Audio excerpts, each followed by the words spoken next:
If there is only one thing you need to learn and understand about Magna Carta 1215, it's this. Magna Carta 1215 is the sole peaceful means known to humankind by which the rights of the weakest, most innocent citizens can prevail over a massive, potentially corrupt and oppressive state power. This is the voice of freedom, Magna Carta 1215 Learning Centre. Welcome to your next lesson with hosts Fitzroy and Carl. How are you? Hope you're fighting your way through a beautiful Tuesday morning. At least it is in Hobart, where I am this morning. And I don't know, Fitz, what about your part of the world? How's goods it looking there? Yeah, it's actually sunny, surprisingly. I think it's because it's Melbourne Cup and somehow the weather just was able to be made miraculously clear. How about that? Wow. It's always good for public holiday, I suppose, for Melbourne Cup. Yeah, well, we've got to make sure the horses get a good run. So, yeah. Exactly. So my apologies for last night. And we are going to get into our lesson number 19. Do you want to give us a bit of a heads up of what we're in for?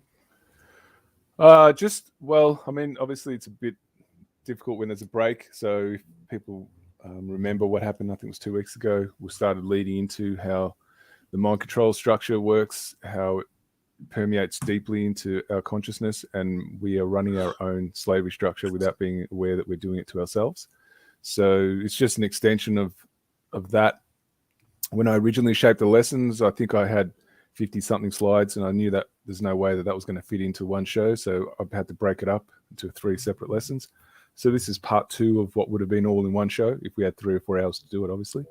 So it's just an extension of that, just different versions of the same thing, and how it's all done in a way where we actually believe this is what we want, and this is how life is, and we are actually our own slave masters. So it's just showing people how it's done and how it's in contradiction to the very things that we say we want in our lives. So we want no loss, no harm, keep the peace, etc., etc., yet we're actually participating in the opposite and not even aware we're doing it.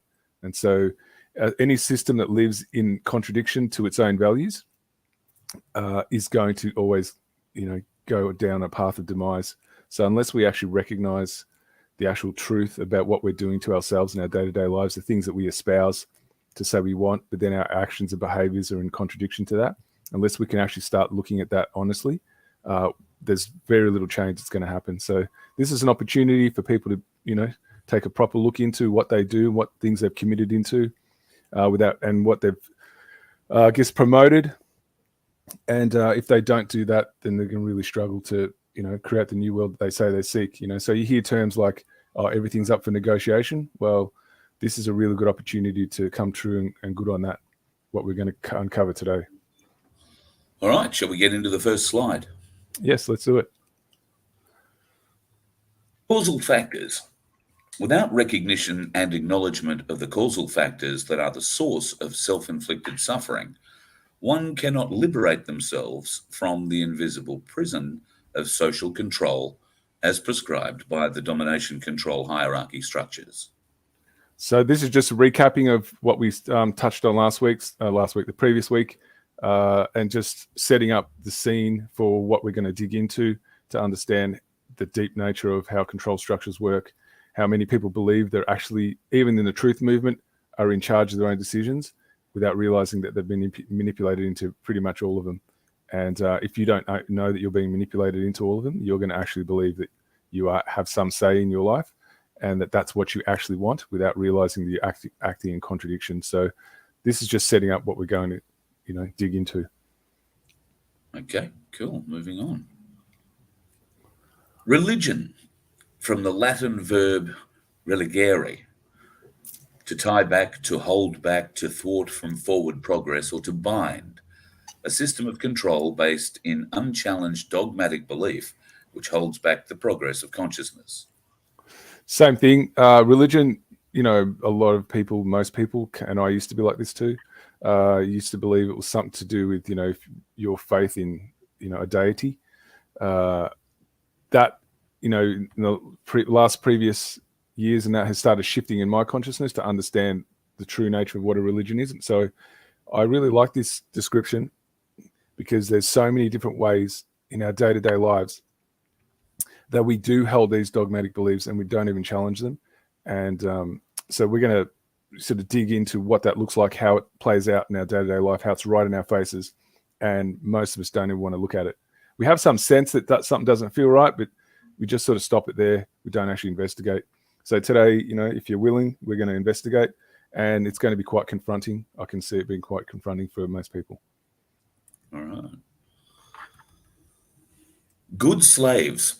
Humans do not make for good slaves. Therefore, the conditions that transforms autonomous beings into compliant slaves must be manufactured.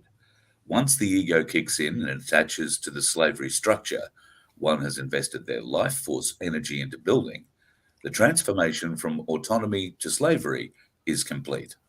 The manufactured slave believes themselves in charge of their own decisions, therefore will defend them to the death. Yeah, so like I said, this is, the people who live in the shadows that we don't ever get to see, this is all they do. They just are constantly looking for ways of how they're going to keep those conditions going so people will be their own slave masters. And how that actually happens, they understand that you've got to get into the mind first, and you've got to get the mind believing the opposite of actually what's objective truth. And there's certain ways that that's done. And it's by use of the emotions. And that's the way they've always been doing it, because they've known that emotions are the powerful motivator that gets us to act. So as long as we can get a thought in there that triggers an emotion, then the action's going to be in conflict with the very things we're actually believing we're wanting to do. And Sure. we just stay trapped in it because we don't know there's any other way that it can happen. And so as long as those conditions are set for us, those limits are set for us by somebody else, as long as they can give us some level of satisfaction, most people won't dig past that. And that's all they need to do, because unfortunately, I'm very sad to say this, actually, the majority are incapable of actually reaching in and taking the courage that it takes to actually look into why something feels really uncomfortable for them and not doing anything with it. They'd rather just drown themselves in the quickest, easiest ways to get out of it, and that's numbing out with all these different types of destructive behaviors, whether they be, alcohol use, whether they be, some kind of perversion, some kind of addiction, there's some form of avoidance that most people will take rather than to look deep into themselves as to why they do what they do and how it's in conflict with their innate nature of wanting to live in peaceful, harmonious coexistence. So these things have to be manufactured. Would this also be the first step in developing the cognitive dissonance that we see now so prevalent in people? Yeah, I mean, this happened years ago. We just didn't look at it deeply enough that it didn't come out. People weren't talking about it so openly because the conditions weren't extreme enough. But that cognitive dissonance has been going on for centuries. It's just that we just didn't have a term for it because, there was just things weren't extreme for us while we were too comfortable. So no one wanted to really put in the effort. Self-respect comes from the Latin prefix again and the Latin verb spectare, to look at, to take another look at oneself. So we've covered this in previous lessons. This one is going to be like showing you how to do it. So instead of making an idea in your mind that you have your own version of, it's actually going to be a lived, felt experience of how it's actually done. So now it's going to be a step-by-step look into what it requires to actually take a look into yourself and have the self-respect that it takes to actually really hold yourself through the most uncomfortable, unpleasant truths. And if we don't do that, we don't change and we stay stuck and limited. So this does take courage, guys. So if you are watching this, I really would recommend you find that place of deep courage that exists inside you. Right. Anger. Anger is possibly the most motivating emotion, as well as the most conductive to change. Moreover, it also has the hidden virtue of offering valuable information about oneself. Yeah, so this is one of the critical, I guess, emotions that we have and that we're endowed with. And it's the most misunderstood, and it's deliberate. Because, like I said, the ones who live in the shadows, they understand its true power, the transformative power of it. And that's why they need to reappropriate it and get you to fear it. And, you'll hear it you'll hear that term anger being used as something like that. If you have an anger problem, he's got a problem with anger, like there's something defective about you because you feel this emotion. So to get you to deny the very thing that's in the service of your life, that's one of the ways by which the control structure works, right? And so very few people understand the true power of anger and what it's why we have it. And so we're going to take a look at that as well. Beautiful. A warning meter for the violations to your integrity that are intolerable and an indicator of perceived limits. Thus, accepting anger, understanding its message, and acting in a balanced way will allow you to improve your reality and promote positive changes. The opposite of anger is docility. So that's, a really, I'm hoping, an apt explanation as to why anger had to be managed. We've got all those anger management courses, and they call them men's behavioral change program now. They've got all these different terms for them. But the bottom line is that the word program's in there, right? So they're programming out of your natural state of sitting true with the emotions that you're endowed with. So your emotions are your intelligence center. They are actually what makes up you being an intelligent being. And if you're going to ignore them or deny them or fight them, then you're going to be a good slave. And that's why they created all those courses or programs, to make sure that people never truly dig into the anger. They only have a superficial understanding of it, but not a true deep understanding of its divine purpose. And so, because if you can't do that, then the opposite is just to accept, well, that's just the way the world is, and that's what docility looks like. And so they had to shut that down. And so, hopefully, I think there's the next thing we've got is a video that's going to talk about that. Oh, we may not have that video up. Just give me I'm pretty sure the slide was going to talk about that. It may. So it's really, really well explained, better than what I can do. So sometimes when I see people explain things better than I can, I'm like, well, I'll just leave it to them. And hopefully to just give a bit more body to what I've been saying, and then how that leads into what we're going to do next, and how that's appropriated and utilized so we work against ourselves. So the very emotions that we are endowed with to serve our lives, they get appropriated to act against the quality of our lives. And we are our own perpetrators, not just only to ourselves, but to each other. And if you want to run a control structure, you've got to make sure that those emotions are used against one another and ourselves. Otherwise, it will never work. And so if people don't have that information of how it's done, you can't understand how to work around it and work with it, because you'll never understand that you're being manipulated. Indeed. All right. Let me just see if I can share this screen. Oh, it looks like you're seeing it.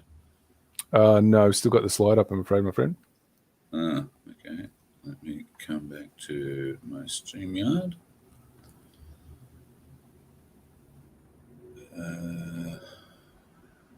What's going on here? Sorry, I'm just attaching. Oh, okay. Now I can understand. 1 second while I stop that screen share. Start a new one.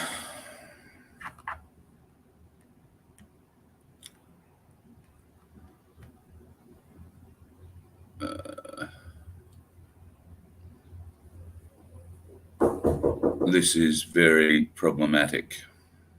Oh, it sounds like you've got a visitor there too, Carl. Someone knocking on my door, yeah. Just the kind of thing I'm looking for in the middle of a show. Can't find a video and someone knocking on my door. Yep. So makes life very difficult.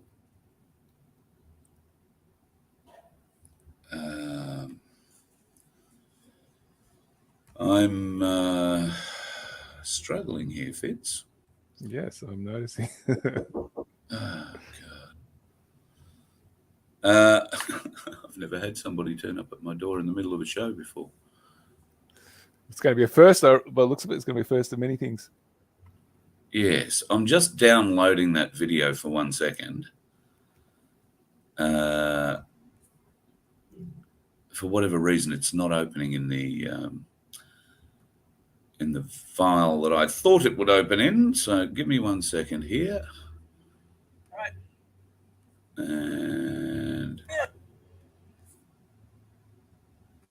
Now, that is the file with the police you're talking about? No, it should be. About No, no, not not that that one. one. So you would have it written in the what it's actually the title of it.